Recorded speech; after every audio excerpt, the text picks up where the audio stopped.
Welcome to this video on growing basil using the Kratky method. I started the basil from this seed packet. It is the sweet basil variety. I usually start my seeds in rock wool when I'm using a hydroponic method such as the Kratky method.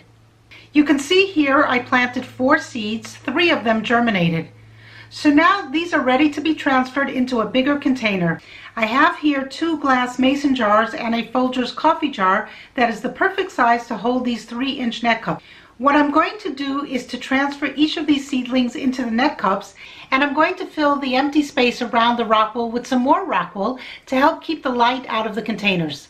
I'm not going to cover all the steps I used to do this. I have a video on the Kratky method that demonstrates that, and I'll leave a link for that video in the description box below. So go ahead and take a look at that video if you want more information on how to use the Kratky method.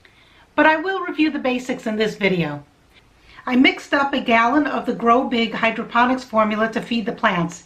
It's so easy to use. You just mix in 2 teaspoons of the formula into a gallon of water, shake it up, and you have all the nutrients these plants need to grow.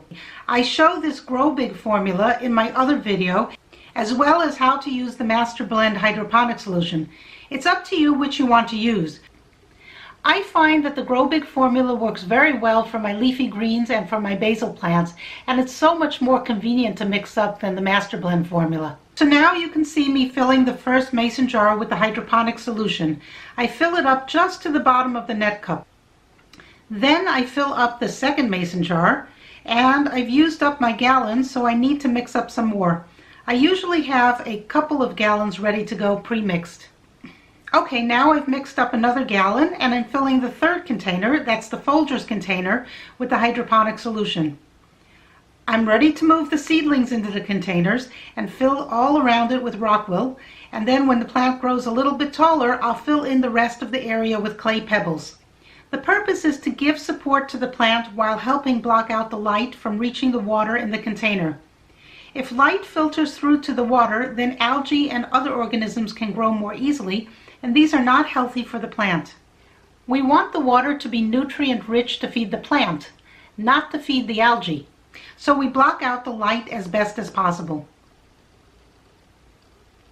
The rock wool cuts very easily with a pair of scissors, so I just snip it into pieces to fit around the plant in the net cup.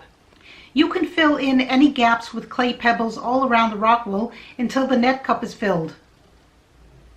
Once I'm done arranging the seedlings in the containers and filling in all the gaps with the extra pieces of rock wool or clay pebbles, then I need to cover the glass mason jars with something to block out the light.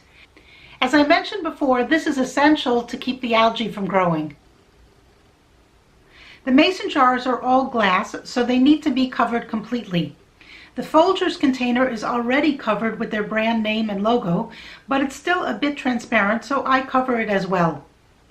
I use aluminum foil because it's easy to cut and shape around the container. If you have cardboard or oak tag, that will work too. Just make sure it blocks out the light. That's the goal here. Okay, here we are a couple days later, and we can see the transplants are doing well.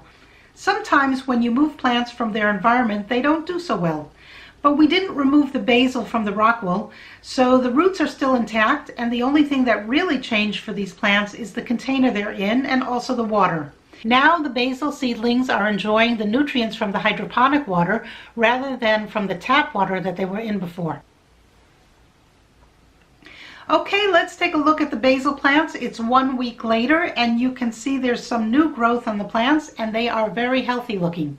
Okay, it's another week later, so the plant is around 4 weeks old at this point, and you can see this plant in the Folgers jar is growing very nicely. It's growing taller, and the leaves are getting fuller as well. It's actually about 4 or 5 inches tall already. 2 out of the 3 basil plants are doing really nicely. The third one is staying small for some reason. Here we are a couple days later, and this basil plant has been growing tall too quickly. So I cut off a piece from the top. You can see here where I cut it. The idea is to get the basil plant to grow shorter and bushier rather than taller. In a container such as this one, it makes more sense to have a short bushy plant, so by pruning the top growth, I'm encouraging the basil plant to branch out sideways instead. Now it's a couple more days later. The plant is around 6 weeks old at this point, and you can see it is growing just the way I like it. I have taken some of the leaves off already and put them in my cooking and in my salads, so this is the way the plant looks right now after I've trimmed it a bit. You can see that the plant is not growing where I pruned it, but rather from the sides. It is growing more leaves and starting to become bushier. Okay, it's now 2 weeks later and the plant is 8 weeks old. I actually went away for 2 weeks and left the plant like this. With the Kratky method, you don't have to worry about watering the plant while you're away as you would if it was planted in soil. The plant is in water all the time, so as long as the roots are reaching the water level, you are good to go. Literally, you can just leave the country and come back to a healthy looking plant. So here is what the plant looks like after 2 weeks of absolutely no care. You can see that the plant has grown 2 nice branches just below where I pruned it. I wish you could smell it. The leaves smell really wonderful. This other plant I didn't prune at all, and you can see that it is growing really tall, all off of one stem, no branching. So it's really too tall, and I would like to harvest some of the leaves and also prune the plant so it grows more branches instead of taller. So let's cut it here. And also this plant in the Folgers container, let's cut it so it's a bit shorter and let it branch out a bit more. Alright, we're here a week later, so the plants are now 9 weeks old, and I've been harvesting the leaves here and there, so the plant looks a little bare, but you can see how it is branching out more to the sides rather than growing taller since I cut the top off. Here you can see what the roots look like. The water level is down to about 1/4 of the jar, so I'll be adding more water soon. When you add more water, it's very important not to add too much.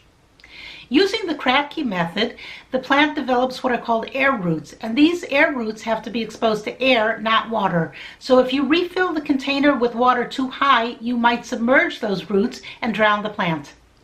And there you have it, a very easy method of growing basil in water using the Kratky method. I hope you enjoyed watching this video. I really wish you could smell the basil. It smells great, but they haven't invented that technology yet. Soon, I hope.